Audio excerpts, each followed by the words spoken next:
Welcome to First Unitarian Society of Minneapolis, the birthplace of congregational humanism. We carry on that tradition of free thought today, dedicated to promoting a free search for truth, meaning, and justice. Our web address is firstunitarian.org. Thank you for joining us.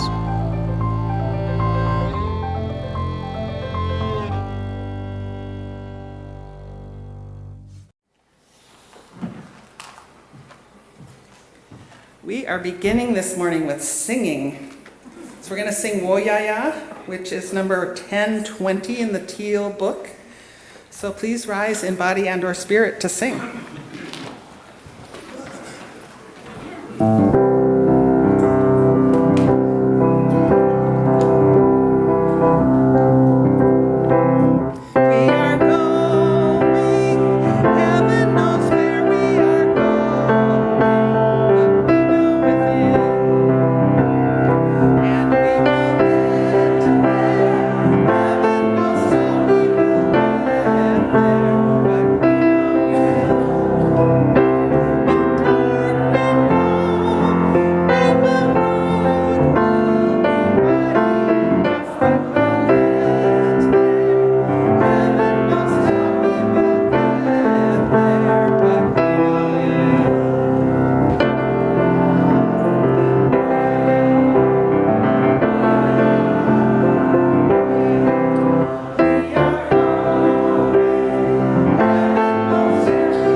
So welcome to the First Unitarian Society on this Pride Sunday morning in Minneapolis, Minnesota, following a rather unsettling night of storms. Whoever you are, from wherever you come, you are welcome here. Whomever you love, however you define family, you are welcome. The identities you hold, how you want to be called, and your pronouns are respected and welcomed here.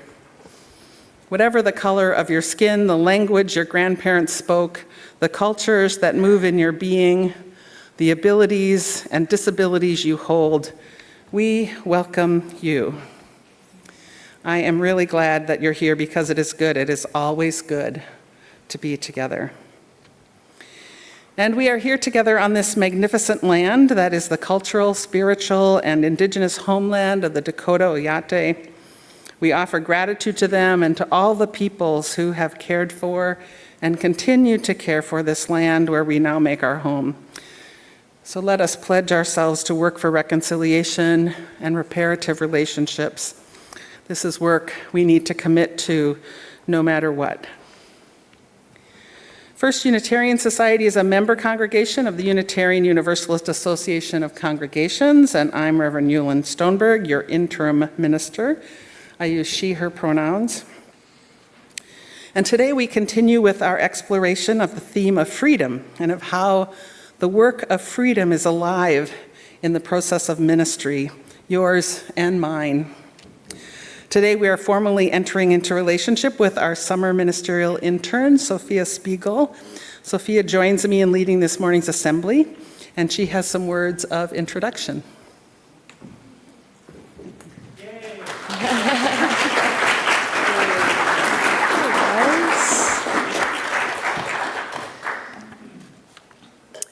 Hi, if we haven't met yet, my name is Sophia, and if we have, consider this my chance to say how truly joyful it's been meeting you all.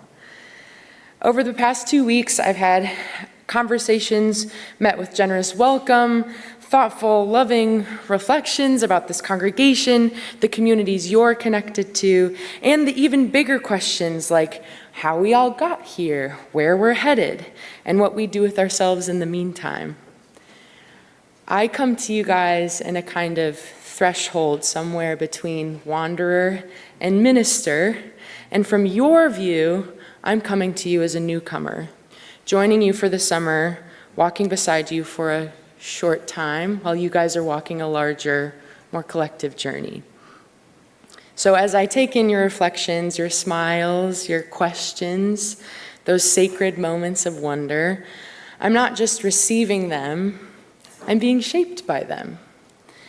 They're becoming part of the very fabric of my call to ministry, and they're actively deepening my sense of purpose and spirit. So bearing all of that in mind, thank you from the bottom of my heart for being part of this journey.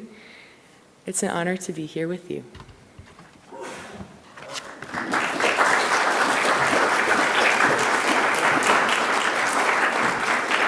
Well, it's just been not even 2 weeks yet, and it's been a joy to have you with us, Sophia, and to share something of our ongoing ministry journeys in conversation this morning. And for those of you who might, like Sophia, be new here, an especially warm welcome to you. Please join us for our weekly mini meal in the lower assembly hall after this service. And if you'd like to connect more, you can stop by the office to sign up to receive our newsletter so that you can be in the know about what's happening here all the time. We are a multi-generational community, and today is another summer Sunday in the park. Today that's being led by our E-squared assistant Aaron, because Zola is at the American Humanist Association conference in Chicago this weekend. And on these Sundays, our young'uns gather downstairs before heading out together for some fun and explorations. And youth of all ages are welcome to do that. You can check the front office for more information about the schedule and permission slips. And of course, there is always room for families and kids right here in the assembly hall. We welcome a whole plethora of ages and movements and sounds. And if anyone needs and chooses, there is childcare available down the hall to the left as you exit this space. So now I invite you, wherever you are, to take a moment to just welcome this beautiful morning, to greet those around you, and to introduce yourself to someone you don't know. You can wave to those online at that camera once it turns toward you, which it will in a moment. You can also pick up a QR code for an order of service. So welcome.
And now I invite you to just settle into this time and this space. Let your body just be here. That's all you need to do right now. Our opening words are those of my friend Kimberly Ann Tomzak Carlson, who's a colleague in Milwaukee. It is not by chance that you arrived here today. You have been looking for something larger than yourself. Inside of you, there's a yearning, a calling, a hope for more, a desire for a place of belonging and caring. And through your struggles, someone nurtured you into being, instilling a belief in a shared purpose, a common yet precious resource that belongs to all of us, when we share. And so you began seeking a beloved community, a people that does not put fences around love, a community that holds its arms open to possibilities of love, a heart home to nourish your soul and share your gifts. So welcome home. Welcome to this time shared in beloved community. As Paul comes to light our chalice, I invite you to read with me the words on the screen.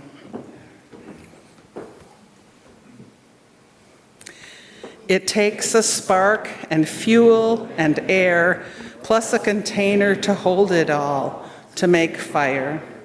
It takes commitment and grace and love, plus a vision to guide us, to make a beloved community. And all of us need ministry that we are building together. Our chalice flame is lit in our hearts and in this space and wherever we're gathered, so let's speak our congregational covenant together. Love is the spirit of this place, and service its law.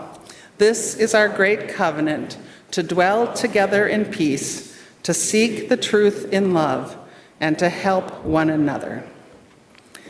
So, are you ready to sing again?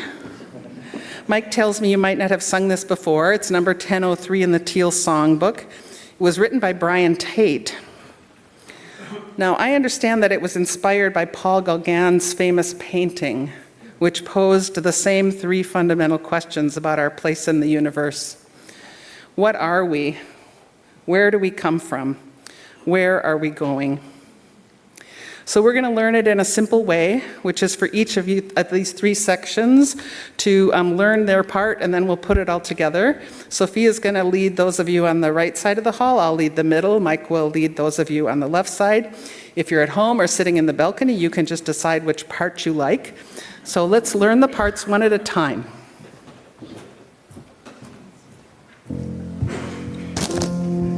So the lyrics will be there in just a sec. You get just those first two lines. Where do we come from? What are we? Where are we going? Where do we come from? What are we? Where are we going? How do you feel? You got that? Or you want to do it once more? You got it? Okay. Hold on to it. You guys get this one. Where do we come from? Where do we come from? Pretty simple. You think you got it? We'll come back. And you guys get kind of a discount, a little bit. Mystery, mystery. Life is a riddle and a mystery. Mystery, mystery. Life is a riddle and a mystery. Okay, stand and then we'll put it together. We'll start over here.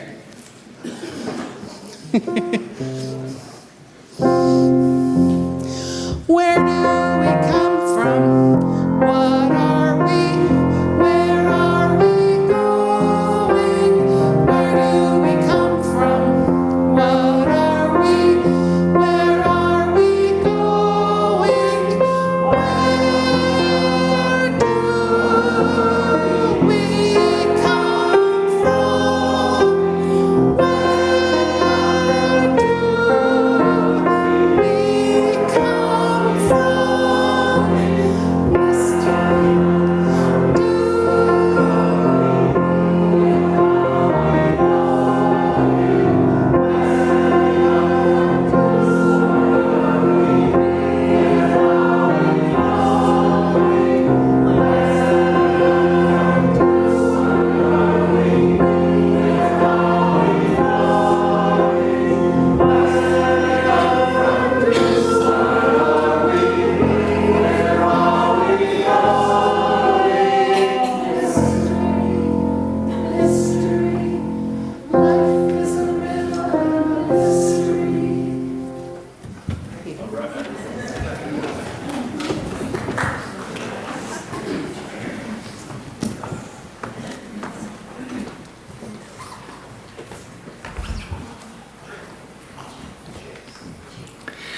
I'm told that in the collaborative process of crafting today's reflections, Sophia and Jullan found this poem by Margaret Atwood to be the perfect inspiration. Its spiraling, iterative pattern is a beautiful example of how the call to and practice of ministry feels to them. The poem is called "The Moment." The moment when, after many years of hard work and long voyage, you stand in the center of your room, house, half-acre, square mile, island, country, knowing at last how you got there, and say, "I own this," is the same moment when the trees unloose their soft arms from around you, the birds take back their language, the cliffs fissure and collapse, the air moves back from you like a wave and you can't breathe. "No," they whisper, "you own nothing. You were a visitor, time after time, climbing the hill, planting the flag, proclaiming, 'We never belonged to you. You never found us. It was always the other way around.'" Jullan and Sophia begin their conversation with reflections on the first stanza. Let me read it again. The moment when, after many years of hard work and a long voyage, you stand in the center of your room, house, half-acre, square mile, island, country, knowing at last how you got there, and say, "I own this."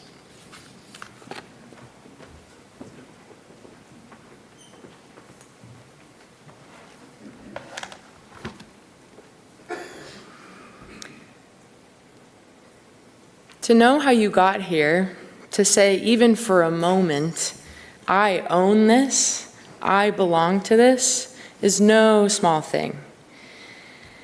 I must have been 5 or 6 years old when a religious educator first asked me what I thought God looked like. I don't remember every step that led me to that room, whose hand I held as I filed out of the assembly hall, what lesson had just come before, but I remember the pause, the weight of that question.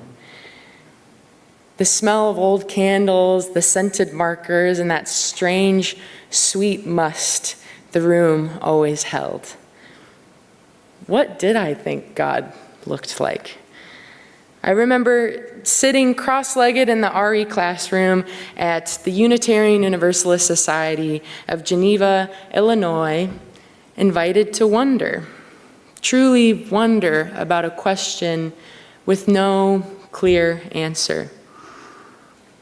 And even then, even though I was 5 or 6 years old, I could kind of feel like it mattered.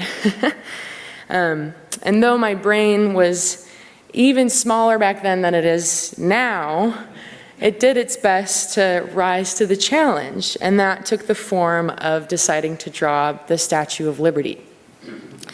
And looking back, I think that seems like kind of a random choice for God. Maybe it was because I had seen her on the TV, maybe because something about her presence suggested that she was up to something mysterious and important. Either way, I claimed her as my truth. Not because I really understood her, but because I, for whatever reason, as a 5 or 6-year-old, trusted that she meant something worth trusting. At the time, I had no idea what she symbolized. I had no idea she symbolized something as weighty and complex as freedom, the American dream.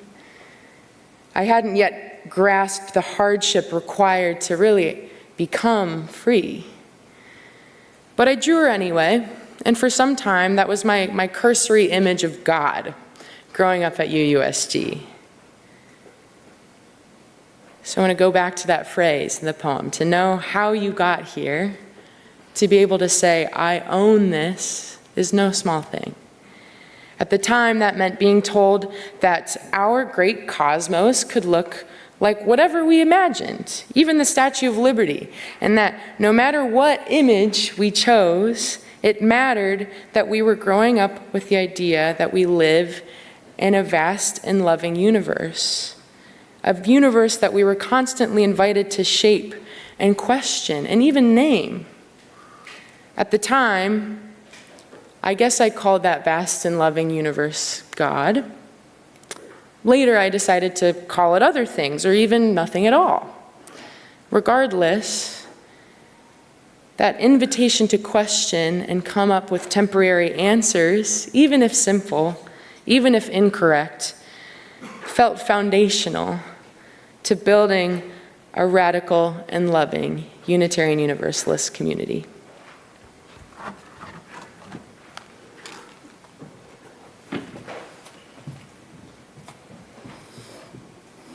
And how did I get here to own this ministry, even now as it nears its sunset?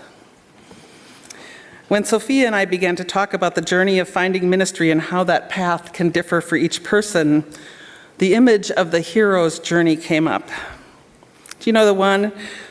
A spiral is the metaphor that Joseph Campbell used to describe how our journeys are seldom, if ever, linear, but rather that we tend to inch toward our center and then back out again, launched on some mission and returning in spiraling fashion, ever hopefully maybe getting closer and closer to the core of who we are, closer to whatever it is that we're searching for. And this hero's journey is meant for all of us. It's not just for you ministers. We are each the hero of our own story, each on a free search, a quest for something that feels right and good, be that meaning or purpose, identity or connection. And as is the case for FUS right now, the hero's journey could also describe the quest for the right new minister. You are learning and exploring things right now that hopefully are bringing you closer and closer to making that real. You know, though at very different places, Sophia and I share being on a journey that's ministry, and there's this felt vibration or resonance between us, at least for this moment when our individual spirals have serendipitously kind of snagged, like fishing lines, kind of giving us a chance to sit and reflect together as we untangle the threads. Sophia tells of her earliest recollections of wondering and engaging in questions with no answers, and of how that began to open up meaning for her, maybe even direction that set her on a course toward that which is calling to her. And how did I get here? Well, many of you know that I grew up as the daughter of a Baptist minister. And ministry, life in service to something greater, defined our family culture and was part of my earliest formation. But I have lived much of my life in resistance to that. I have a particular memory of, at about age 11, likely after some Bible study or GMG meeting. GMG meant Girls Meeting God. Staring up at the spiraling plaster ceiling of my bedroom, it was a ranch built in the 1950s, and realizing that I had no choice but to diverge from the narrow path of my family's religion. It didn't fit me, or I didn't fit it. And that realization spun me out into orbit, really kind of into deep space. At that time, there was no one holding my hand, no helper guiding me. Instead, there were only those urging me to turn back.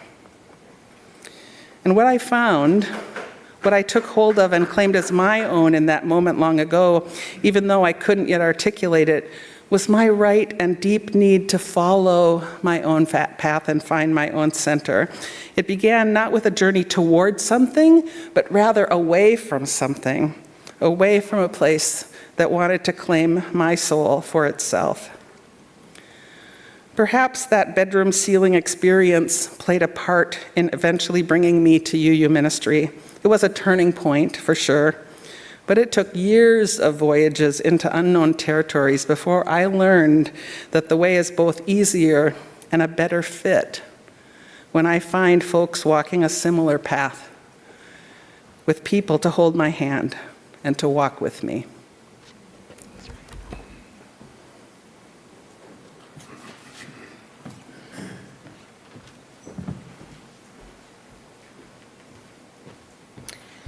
First Unitarian Society is a congregational humanist community. We are here for each other, our neighbors, and our planet, and one manifestation of that is our caring team. My name is Claire Nyquist, and I'm a member of that team, and we are here for you. There is always both joy and hardship in our midst. If at any time there's something happening in your life that you'd like to share with the care team or with this community, or if you need some support, please call the FUS office or send a note to joysandconcerns@firstunitarian.org. You can also be in touch with us using the contact form on our website. After the assembly, you are all invited to stop by the card basket downstairs to send a note to the folks you're especially thinking of today. Kendrick and Carl Winthrop Davies share news that their beloved dog Bailey walked on last week. She was 14 and they adopted her when she was 5. They are very sad and also holding the joy of so many walks around Como Lake, snuggles, belly rubs, and frisbee tosses. Bailey's was a loving, sweet, and adventurous companion. We typically honor members that passed away at our annual meeting in May. However, this remembering was overlooked, so let us take a moment to acknowledge and honor those members who passed away last year. Here are their names, friends now of beloved memory. Ginny Gruce, Dale Hendine, Tom Hart, Holly Layton, Carol Rydberg, and Bill Sperber.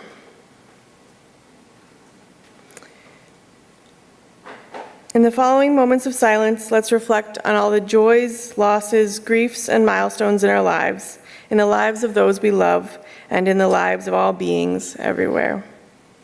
Love is at the center of this faith. We take this time that we might connect with our shared humanity to embrace and celebrate the beautiful range of human diversity, to commit ourselves to showing up for those who need support, and to remember all those who are suffering here and around the world. A moment of silence.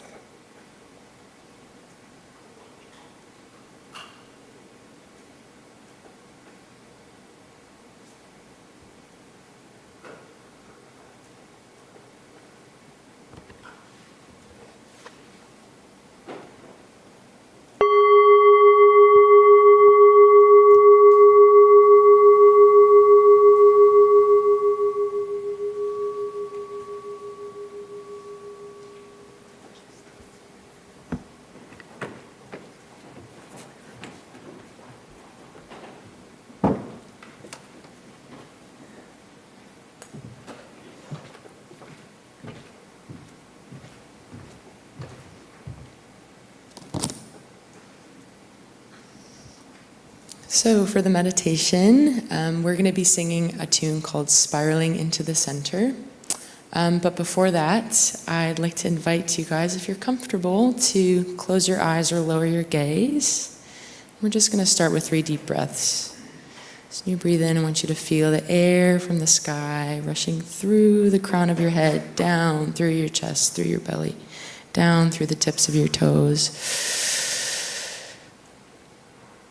And as you breathe out, I want you to feel that air going in the opposite direction, up through your legs, up through your belly, your throat, out through the crown of your head.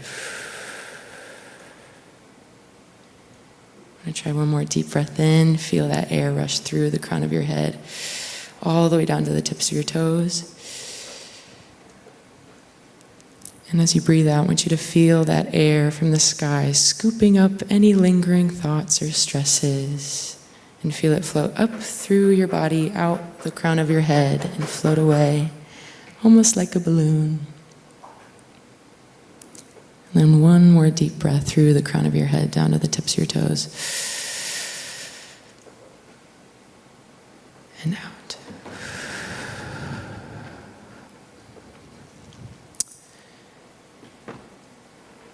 And you can choose to keep your eyes closed, or you can open them.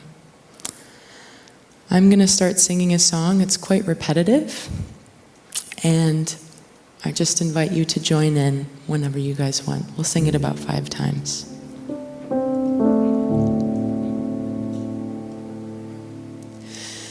Spiraling into the center of our web, spiraling into the center of our web. I am the weaver, I am the woven one. I am the dreamer, I am the dream. I am the weaver, I am the woven one. I am the dreamer, I am the dream. Spiraling into the center of our web. Spiraling into the center of our web. I am the weaver, I am the woven one. I am the dreamer, I am the dream. I am the weaver, I am the woven one. I am the dreamer, I am the dream. One more time. Spiraling into the center of our web. Spiraling into the center of our web. I am the weaver, I am the woven one. I am the dreamer, I am the dream. I am the dreamer, I am the woven one. I am the dreamer, I am the dream. Thank you, guys.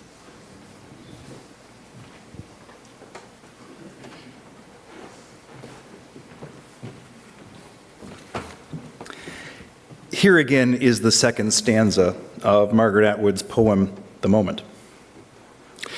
The moment when you say, I own this, is the same moment when the trees unloose their soft arms from around you, the birds take back their language, the cliffs fissure and collapse, the air moves back from you like a wave, and you can't breathe.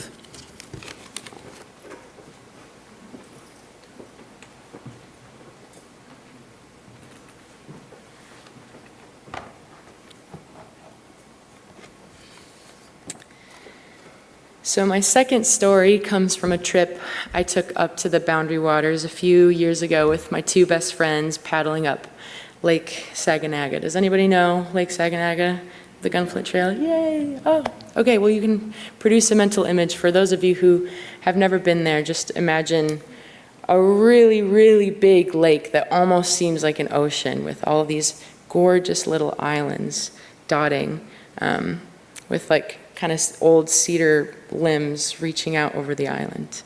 So for this trip, I was especially excited because it was the first time I had been back since guiding summer trips the year before.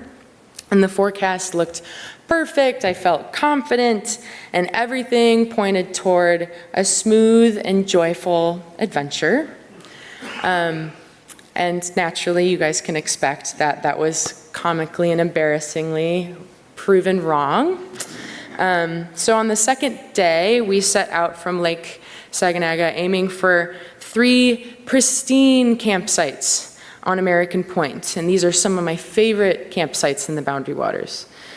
But the wind was rising harder than expected, and you can imagine with a big lake like Saginaga, there's white caps dancing across the river, or across the water, not the river, and this kind of low, bone-deep hum filling the air.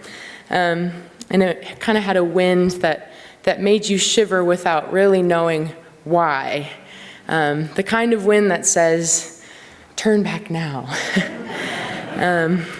But paddling along, we just continued onward. We were aiming for American Point. This was our favorite campsites after all. So we passed by 2 older men who were tucked in a cove, protecting themselves from the wind. And they, as we passed by, called out, "Careful, ladies, it's rough out there." And of course, instead of heeding the warning, we pressed on. We were driven less by destination at that point and more by pride. We were strong women, after all. But the wind didn't really care. It caught our canoe, spun us sideways, capsized us. Packs, maps, paddles, all scattered into the thrashing water. We clawed for the boat. We fought to keep from drifting out into the abyss. And by some grace, we recovered what we could. We flipped the canoe over half submerged, and we crawled back, soaked, shivering, maybe a little ashamed, to the very island those two wise men were waiting on. And they said, hi. That was nice, yeah. I'm like, hey. A little shaken at that point. And it took half the day to make it to a new site, nowhere near American Point. At that point, it was the complete opposite direction.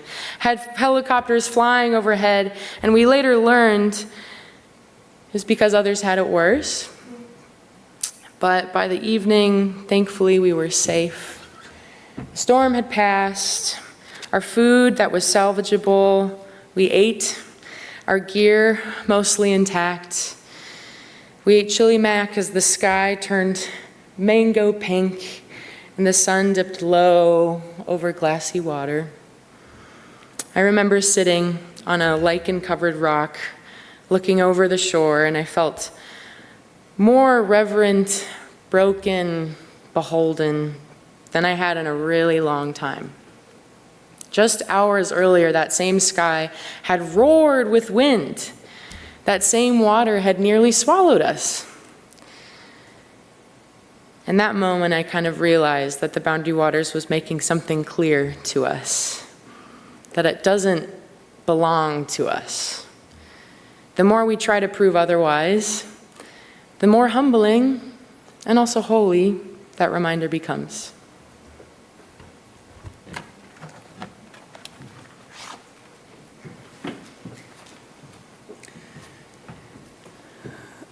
So I can really recognize the obstinance of pressing on, even when the warnings are clear. In my case, the warning said something like, "What are you doing? Your life is wasting away. Pay attention to your heart." I did not heed those warnings. For more than 2 decades, I insisted that I didn't need a spiritual life and that I could craft a beautiful life free from any accountability to the questions that lay untended deep within me, without commitments to anything further beyond myself than my immediate circle of friends, making a living, having fun. Again, the spiral. I repeatedly circled out and touched things that redirected me toward my core, toward my own truth. That often happened in a sneaky way, like this. A friend and I used to love going to the Renaissance Fair together, year after year. And what drew us there was the chance to have our palms read by Madame Carolyn.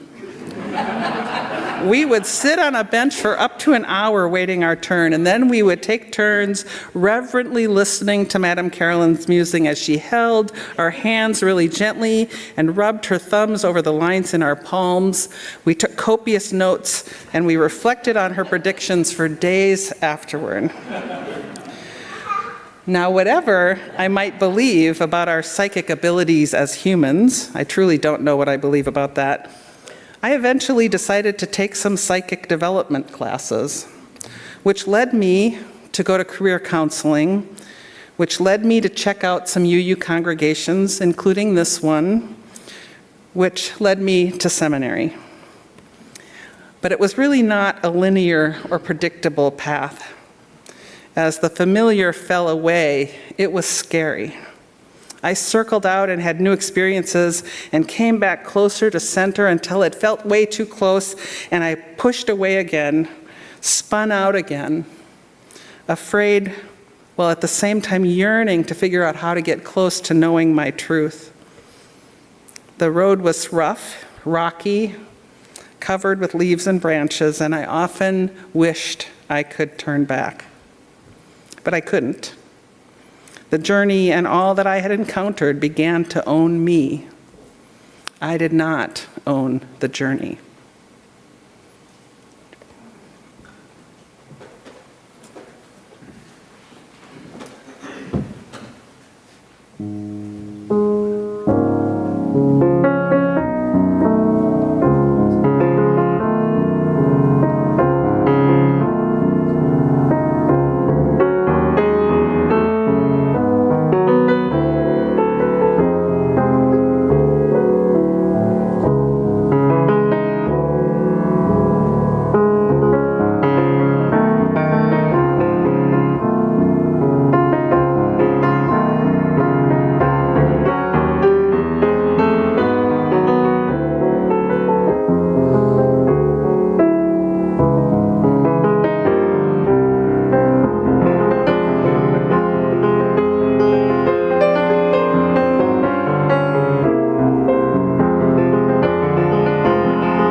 Margaret Atwood completes her poem with these words of response from the trees, the birds, the cliffs, the air. "No," they whisper, "you own nothing. You were a visitor, time after time, climbing the hill, planting the flag, proclaiming. We never belonged to you. You never found us. It was always the other way around. It was always the other way around."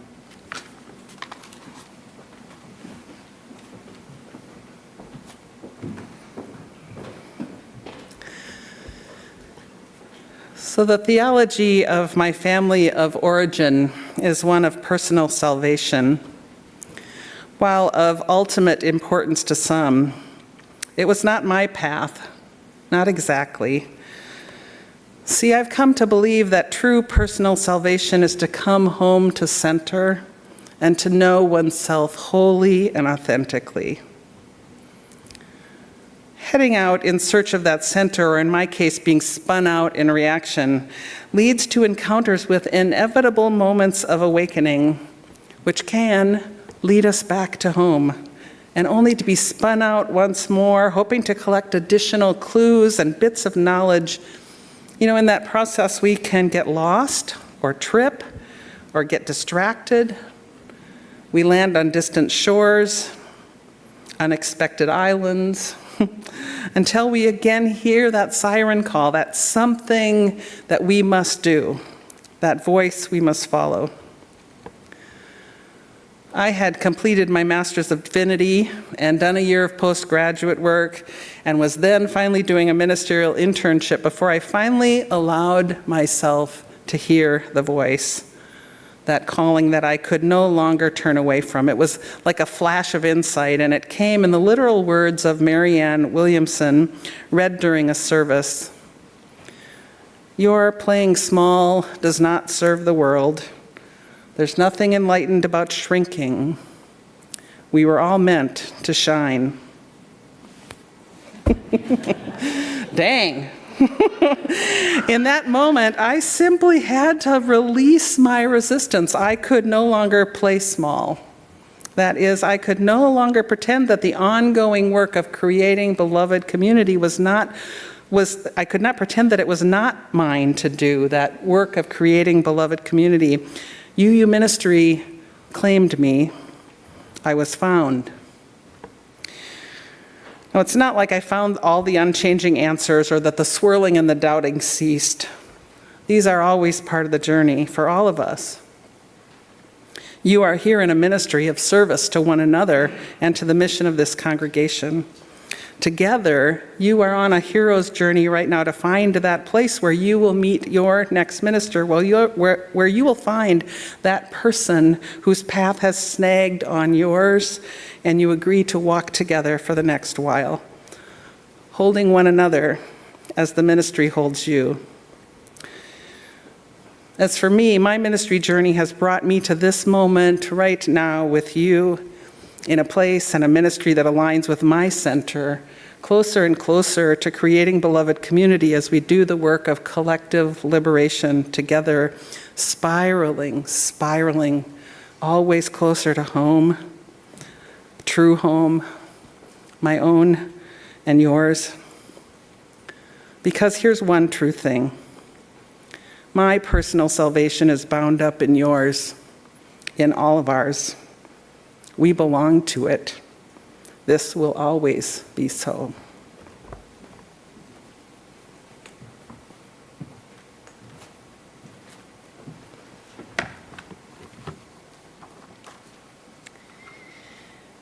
When we think of a call to ministry, we often might imagine it is the beginning of some great moment of spiritual clarity, or a flash of freedom, or some deep yearning for healing.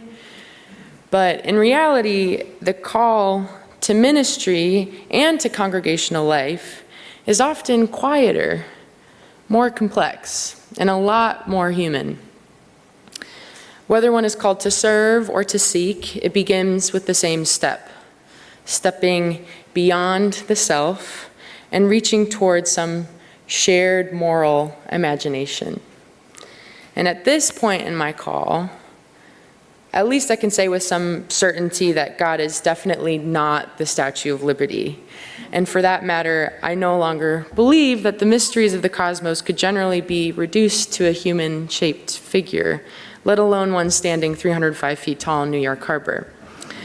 I also know, though, perhaps more deeply than ever, that the forces guiding our weather systems, our communal life, our spiritual transformation are not always within our control or our understanding. But what if that call isn't really about transcending those limits? What if it's about finding liberation within them, in our bodies, and in also our shared body of community? And I'm not just talking about the human body, but the collective one, the clay and the pollen and the bark and the breath and the fractillion mass of beings that forms this planet's surface and spirit. What if divinity lives right there, in the shared and the flawed and the embodied whole? As a congregation, how might First Unitarian Society live out that collective calling? Not just as individuals, but as a body. That transformation is not easy. It requires, as theologian Anders Peterson describes, the creation of a middle circle, the community of people who are both familiar and different, comforting and challenging. Nevertheless, there are people who widen our horizons and are able to hold us through the hard stuff in ways that other communities just can't do. In my stories today, from childhood wonder to wilderness capsizing, the call is not to master the mystery, but to live inside of it. And that means we're asking each other questions. That means we're nesting ourselves in the wonder of each other's answers. That means we're holding one another through the challenges of questions that could never really be answered. And together, that means emerging humbly and bravely enough to say to each other, we own nothing. We never found each other. It was always the other way around. May it be so. May the rituals, the assemblies, the seasonal celebrations, the board meetings, the rehearsals, the check-ins, ranging from tender to tiny to big or small, form the FUS community. And may it honor each individual's body, their history, their pain, and, if the community is doing its deepest work, their collective questions that have no answer.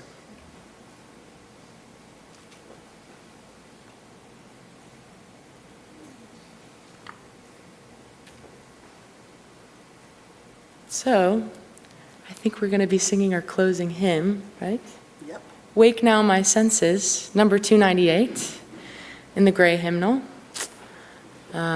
This song is often sung when the topic is ministry, and how it is a call to awaken our senses, our reason, our compassion, our conscience, our vision.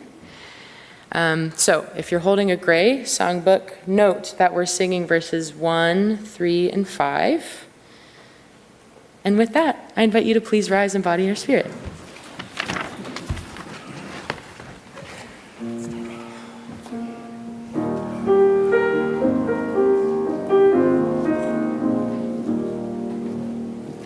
Wake now my senses and hear the earth's call. Feel the deep power of being in all. Keep with the web of creation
Good morning.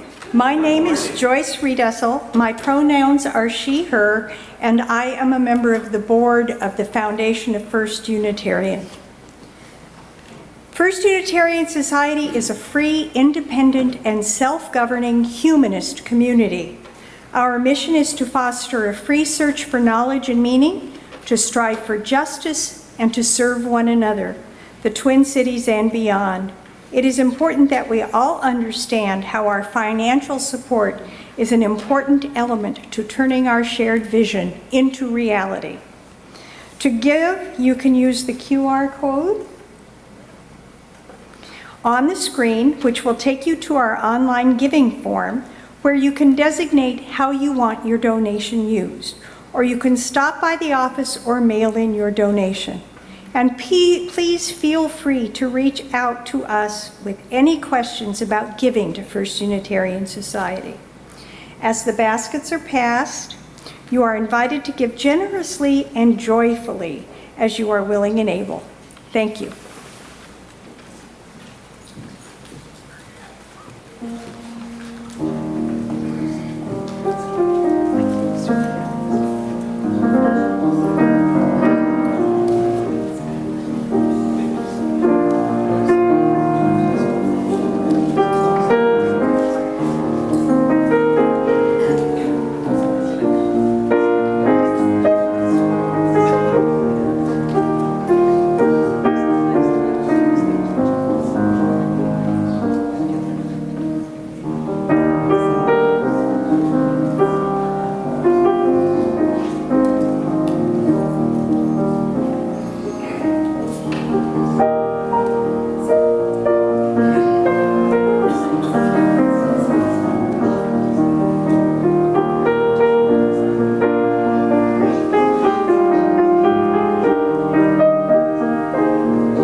Good morning. I'm Hoyt Dreyer. You might remember me from 6 months ago when I did the first of these presentations, and this will be the last one encompassing the history of our lovely organization. So, our minister, Corin Arisian's sermons expounded humanist reasoning, and we supported humanist training, learning, and lectures here. In contrast, the decades after 1995 reveal us putting humanism, our care for and faith in human potential, to generous work in the community at large. We were led by Kendall Gibbons. Do we have that picture?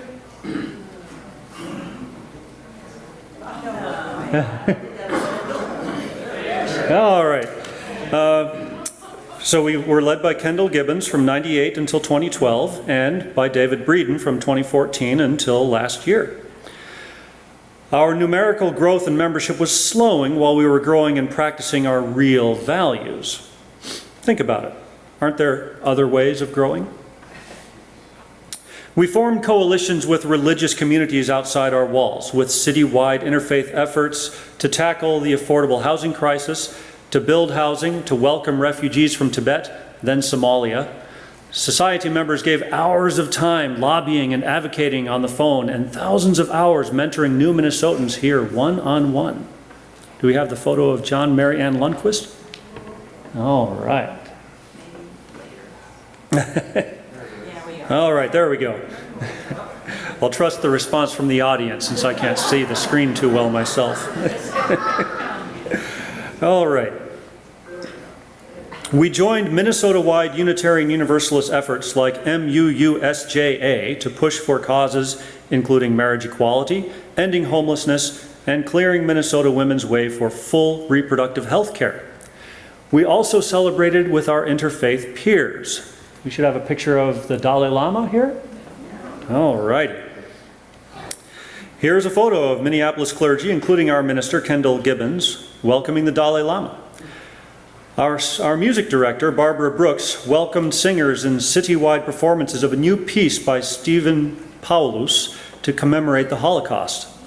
We adult members were spending energy on a wide variety of social service efforts. We should have a couple photos now of garden workers and then Mibs Pearson. All right. And I think that's the last slide transition for you techie folks there.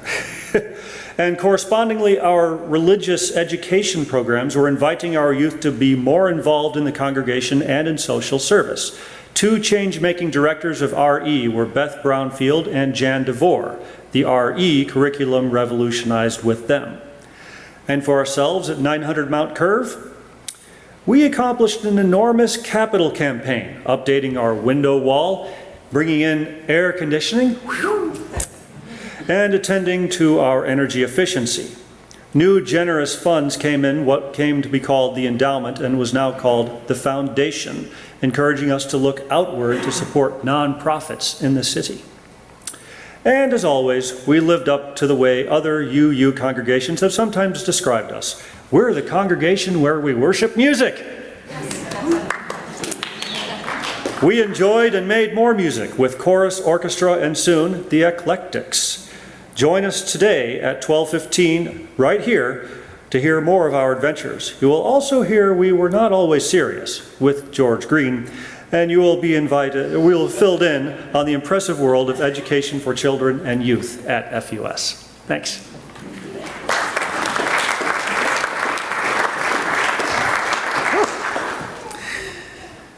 So that, as you heard, this is the last of the history smashes. Smash-I? Smash, whatever the plural of smash is. 1995 to current day, is that what it's called? And it's something, and this is the last one, and it's been such a wonderful time. The transition team has done beautiful work on this project, and there will soon be some visible banners that speak to our history in the building, so really looking forward to that. Thank you, transition team, so much. Now, you've heard this before, but we do need help in getting more registrations for our Songs for Justice Summer Camp for 5th to 8th graders. It's happening August 18th to 22nd. There's lots of information about it on our website, so please help us to spread the word. You can grab the link from the website or from the Friday update and share it with your family and your friends and your contacts. We'd love to have more people taking part in that. And if you're not here in person, please go out and enjoy the rest of the afternoon, hopefully sharing some time with friends, because that's what we're going to do here. Because those of us in person can go downstairs shortly for a mini meal. Today, Christy Eller is the head chef, and the menu is Caesar salad for all, and there are omnivore and vegan versions. So now, as we close, let us thank everyone for their joyful and capable participation. Sophia, of course, is such a blessing to start this ministry here with you today, and she's going to be speaking next week, so come back. Also thanks, of course, to our incredible staff, to Mike and Jacob and Bethany and Doug and Tim and Zola and Suzanne, the tech crew, the cooks and the helpers and our greeters, and Paul and Claire and Phil and Joyce and many others. We do, in fact, need one another. We're all in this together. So let's extinguish our chalice.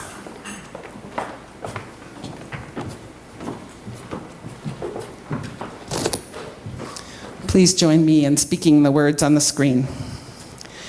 We extinguish this flame, but not the light of truth, the warmth of community, or the fire of commitment.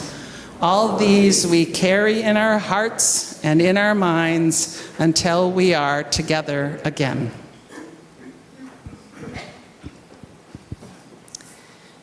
A reading from This Here Flesh by Cole Arthur Riley.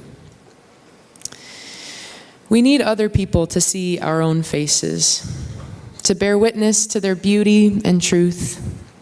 The universe has made it so that I can never truly know myself apart from another person. I cannot trust myself to describe the curve of my nose because I've never seen it.